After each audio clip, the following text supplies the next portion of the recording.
Shiomaezi, journal de recherche, le voile. Ah, je ne sais même pas par où commencer. Quand nous sommes arrivés sur Neptune, quelque chose nous attendait. Une structure extraterrestre. C'est une anomalie électromagnétique. Elle n'a pas de masse, mais possède une surface tangible. Comme un résumé de l'hypothèse de von Neumann-Wigner. Elle est paracausale comme le voyageur. Maya l'appelle le voile. Elle dit avoir entendu ce nom dans un murmure, en le regardant. Quand j'ai demandé qui avait murmuré, elle m'a dit que c'était sa propre voix. Je ne sais pas trop quoi en penser. Tous les membres de l'équipe d'études initiales sont morts. À la minute où ils ont touché l'objet, ils sont entrés dans un état de mort cérébrale. Tous. Et pire, les ondes électromagnétiques émises par le voile causent une détresse psychologique chez les exos qui nous accompagnent. Ils ont tous décrit des moments de rêverie intense et hallucinogènes. D'autres sont devenus silencieux et rigides avant de s'arrêter. Maya dit que ce phénomène date de l'époque où le projet d'exo-esprit de Clovis Bray a commencé. Elle n'a pas l'air effrayée, ni surprise. Elle est convaincue que cette chose serait notre salut. Ce sont ses propres mots. Fascinant. Cela correspond à ce que disait Nézarek. Que le voile a survécu à la fuite de Savatoun. La trahison de Savatoun vient probablement de là. Elle a retardé le plan du témoin pour gagner du temps et le faire échouer. Alors, elle a volé le voile à Nézarek? Et elle l'a tué dans le processus. Ça explique ce qui est arrivé à la pyramide lunaire. Et pourquoi elle est dormante. Mais qu'en est-il du reste? Qu'est-il arrivé aux exos? Est-ce qu'ils ont tous connu le même sort? J'ai quelques théories, mais c'est trop tôt. En tout cas, il semble que le voile a eu un effet néfaste sur la docteure Sundaresh. Nous devons être prudents. J'espère que le prochain journal que nous décrypterons apportera plus de détails sur cette énigme. Journal de recherche, le voile. Nous ne devrions pas nous installer ici. C'est une erreur. Mais Maya insiste pour que nous établissions nos abris près du voile. Nous avons presque fini de construire la clôture qui l'entoure. Une fois les émetteurs du champ établis, nous devrions être protégés de ces ondes. La technologie de l'ARIA que possédait Maya nous a sauvé la vie. Pour construire la clôture, mais aussi les abris, les outils. Sans elle, nous serions morts. Mais nous n'avons pas travaillé assez vite. Le dernier exo de notre groupe a succombé de mort cérébrale hier. Maya a mis les corps en quarantaine pour les étudier. Elle dit que la prochaine étape serait de soutirer la puissance du voile pour que nous soyons autonomes. Je préférerais utiliser les turbines. Mais Maya pense que ce n'est pas suffisant.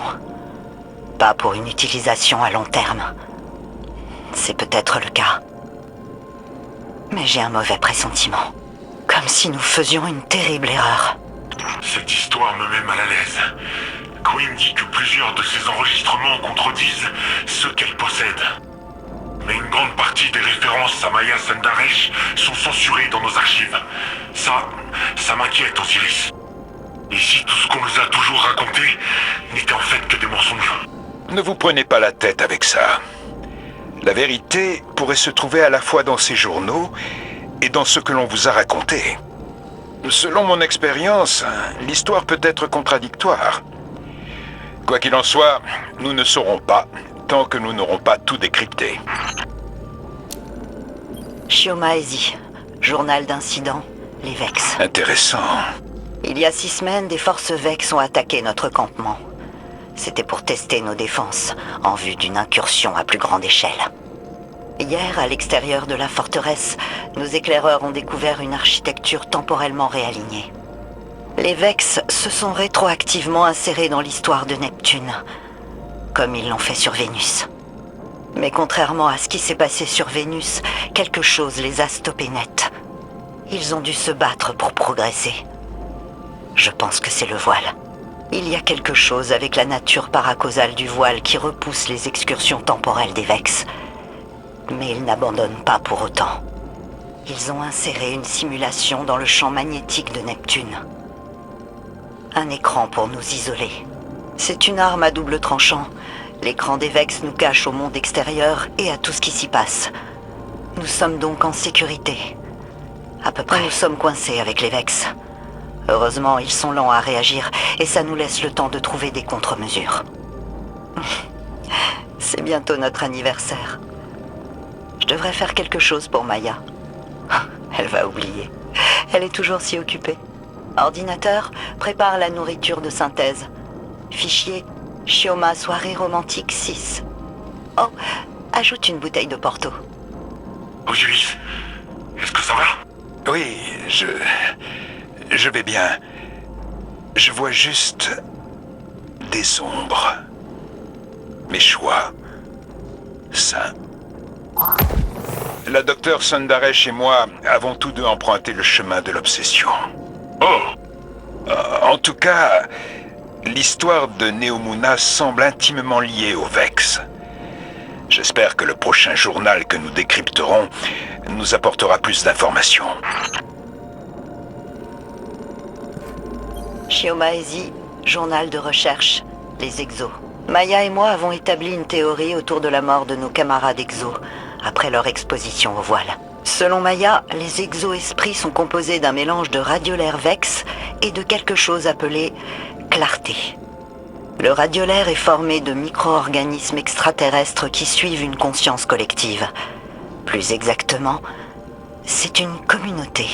Quant à la clarté, Maya l'a décrit comme un pouvoir paracausal issu d'un artefact extraterrestre. Quelque chose que Braytek a gardé secret. Et que Maya pense que le voile et cet artefact sont reliés.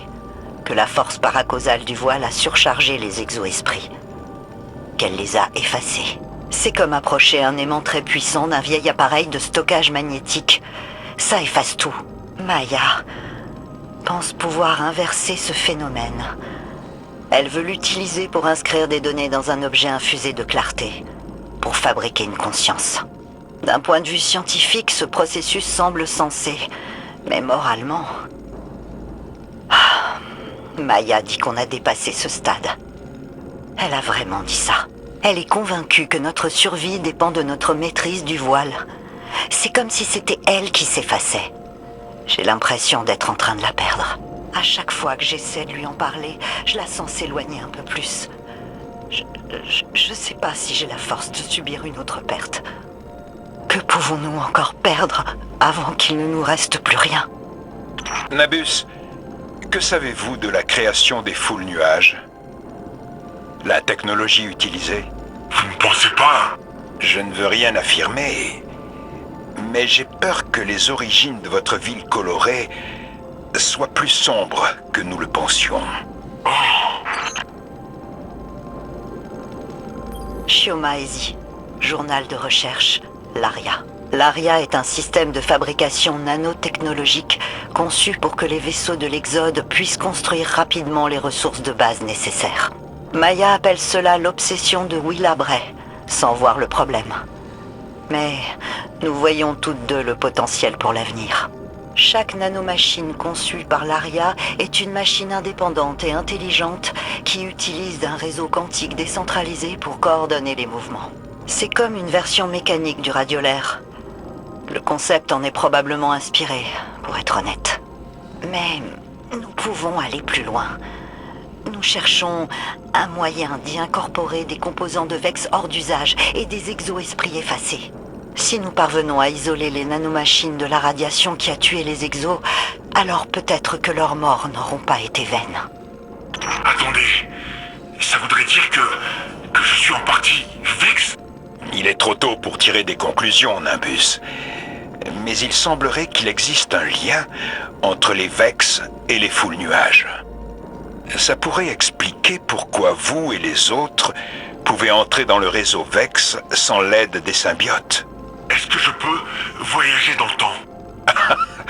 Oh, j'espère que non. Shioma Ezi, journal de recherche, interface du voile. Maya et moi avons enfin mis au point un prototype pour l'interface du voile. J'espère que ça permettra à notre équipe de l'étudier en détail. Le système est conçu comme un chœur, avec un chef d'orchestre qui dirige une symphonie d'esprits agissant comme un réseau décentralisé. Cette idée nous est venue en observant le fonctionnement des réseaux de conscience collective, comme ceux de l'Aria ou des Vex. Nous espérons pouvoir rassembler et analyser les grandes quantités de données psychiques qui émanent du voile, en faire quelque chose d'intelligible. Si nous y parvenons, cette interface sera un point de départ pour toutes les futures recherches technologiques liées au voile. Les risques d'une telle intégration sont élevés. Le taux de mortalité l'est aussi. Mais je ne sais pas ce que je fais. C'est mal. C'est vraiment mal. On ne devrait pas. Mais elle ne parle que de la survie, de la vision d'ensemble. Et sa survie à elle alors. Et son cœur. Mon cœur. Je ne peux pas continuer à faire ça. Je peux pas. À travers Maya Sundaresh, je me vois encore.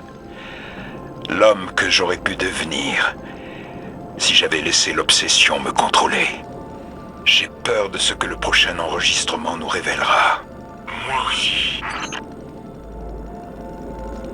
Shioma Ezi, journal de recherche. Interface du voile. Supplément. Ils sont tous morts. Le chœur, le chef d'orchestre, tous. C'était trop intense. Leurs esprits ont été balayés comme des grains de sable sur la plage. Ils sont tous morts.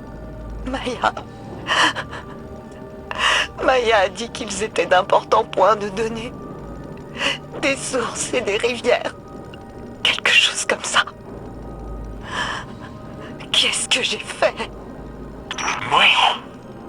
Leur équipe de recherche entière est morte et pourtant, c'est comme si... Comme si leur vie n'avait aucune valeur pour la docteur Sundaresh. Ça rejoint dangereusement les données trouvées sur Titan. Des données sur les origines du témoin. Lui aussi était autrefois une multitude de personnes qui se sont liées avec une espèce de rituel avec le voile. Un peu comme un chef d'orchestre et son chœur. Ce qui est troublant, c'est que la docteur Sundaresh semblait suivre le même chemin. Je n'aime pas ça, Osiris. Je n'aime pas ça du tout.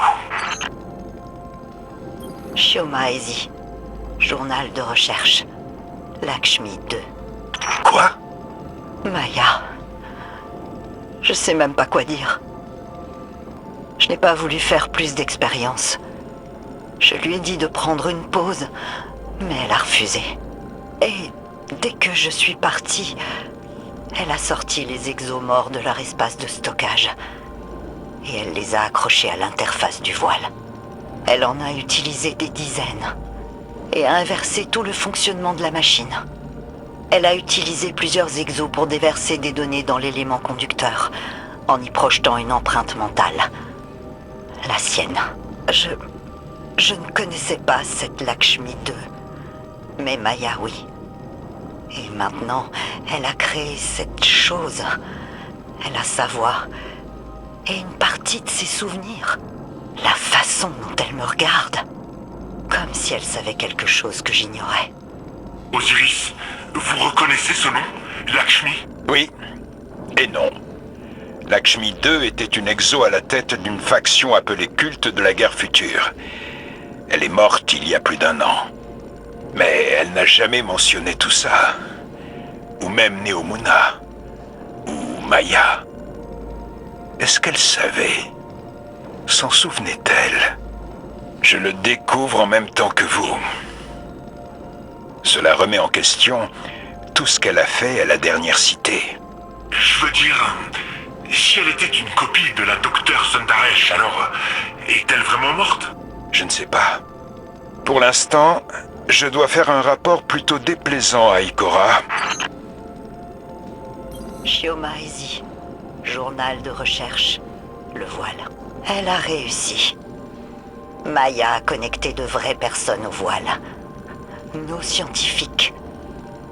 Et ils ont survécu. Je devrais être contente. Toute cette horreur n'était pas vaine. Mais je ne le suis pas. Je suis dégoûté. De moi-même, de Maya, de nous tous. Cette chose, ce voile, c'est comme une toile de conscience. Comme le réseau Vex, mais sous une forme organique et non artificielle. Je comprends maintenant pourquoi les Vex s'y intéressent. Des simulations paracausales? Rien ne les arrêterait avec ça. Je devrais être heureuse de faire partie de l'histoire, d'avoir résolu cette énigme cosmique, heureuse pour Maya, pour nous tous. Mais non, je ne ressens rien. Maya n'est plus. La femme que j'ai connue pourrait tout aussi bien être morte dès que nous sommes arrivés sur Neptune. Mais son souvenir me hante. Cet endroit... Je ne sais pas quoi faire. Il y a toute une génération d'enfants nés ici. C'est leur foyer maintenant. Je ne sais pas quoi faire. Bon sang. Osiris, c'est... Je ne sais pas si j'ai envie d'en entendre plus. L'obsession est une bête aux serres acérées. Une bête qui ne lâche pas facilement sa proie. Maya Sundaresh n'est que sa victime. On dirait que vous parlez en connaissance de cause. Hélas, oui. Mais contrairement à la docteure Sundaresh, j'ai réussi à m'échapper des griffes de la bête avant qu'il ne soit trop tard. Comment? En lâchant prise. Shioma Ezi, journal personnel. Commentaire. Maya est morte. Je l'ai trouvée dans la chaise de l'élément conducteur. Seule. Personne ne sait ce qu'elle faisait. Sa copie. Cette chose. Lakshmi. Son développement est incomplet. Elle ne comprend pas ce qui est arrivé à Maya. Je l'ai mis en quarantaine jusqu'à ce qu'on fasse quelque chose. Il n'y a aucune date sur ces fichiers. On ne peut pas dire combien de temps s'est écoulé entre eux. Assez pour tout perdre. Combien nous en reste-t-il? Encore 3. Espérons qu'ils contiennent les réponses que nous cherchons. Shioma Ezi, journal personnel. Commentaire. Maya est morte. Je l'ai trouvée dans la chaise de l'élément conducteur. Seule. Personne ne sait ce qu'elle faisait. Sa copie. Cette chose. Lakshmi. Son développement est incomplet. Elle ne comprend pas ce qui est arrivé à Maya. Je l'ai mis en quarantaine jusqu'à ce qu'on fasse quelque chose. Il n'y a aucune date sur ces fichiers. On ne peut pas dire combien de temps s'est écoulé entre eux. Assez pour tout perdre. Combien nous en reste-t-il? Encore 3. Espérons qu'ils contiennent les réponses que nous cherchons. Shioma Ezi, journal. Peu importe. L'esprit tutélaire a été réactivé. Notre base sur Hyperion a détecté une activité dans le réseau. Il nous a trouvés et a nommé l'endroit où nous sommes forteresse de Néphélé. Nous pensons que Rasputin a tenté d'interférer à distance avec notre réseau. Nos recherches. Il ne doit pas réussir. Je ne peux pas le laisser ruiner notre vie. Je vais envoyer Mirétoile à l'extérieur pour régler le problème. Lakshmi pourra l'accompagner et faire ce qu'elle veut, tant qu'elle quitte cette ville et part hors de ma vue. C'est un risque. Sortir dans le monde réel, s'exposer. Mais il le faut. Ce que nous avons fait ici doit être mis en quarantaine. Le voile est trop puissant. Pour tout le monde. Mirétoile. Ça veut dire que cet enregistrement date en gros de l'époque où les faux nuages sont nés. Shioma devait être très vieille. Et c'est Mirétoile qui a fait disparaître la forteresse de Néphélé des archives de Rasputin. Ou bien Maya, à travers Lakshmi. Fascinant. Il reste encore 2 journaux. Une fois qu'ils seront décryptés, il me faudra du temps pour voir l'image globale qu'ils représentent. Ouais, on est d'accord. Il y a plusieurs années, sur Vénus, les Vex ont simulé des copies de nous. De Maya et moi. piégé dans un enfer virtuel. Après tant de temps, même l'enfer prend des airs de paradis, non? Je suis fatiguée. J'abdique. Maya doit encore être là-bas. La Maya dont je me souviens. Je veux juste passer un dernier moment avec elle. Je veux la tenir dans mes bras. Lui dire que je l'aime. Je veux l'entendre me dire que tout ira bien. Si j'ai appris quelque chose avec le voile, c'est que nous devons apprendre à lâcher prise. Alors, j'ai pris contact avec les Vex. Je suis prête. Il est temps de dire au revoir. Au final, Maya Sundaresh a été consumée par son désir de comprendre et son incapacité à lâcher prise. Elle et Shioma ont tout perdu dans leur quête de connaissance.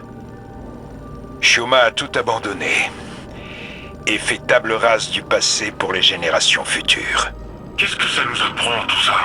Que le voile incarne les ténèbres, la conscience rendue manifeste, tout comme le voyageur et la lumière, la puissance du monde physique. Les enjeux sont grands, mais les risques le sont tout autant. Plus jeune, je serais peut-être tombé dans le même piège que Maya. Mais plus aujourd'hui.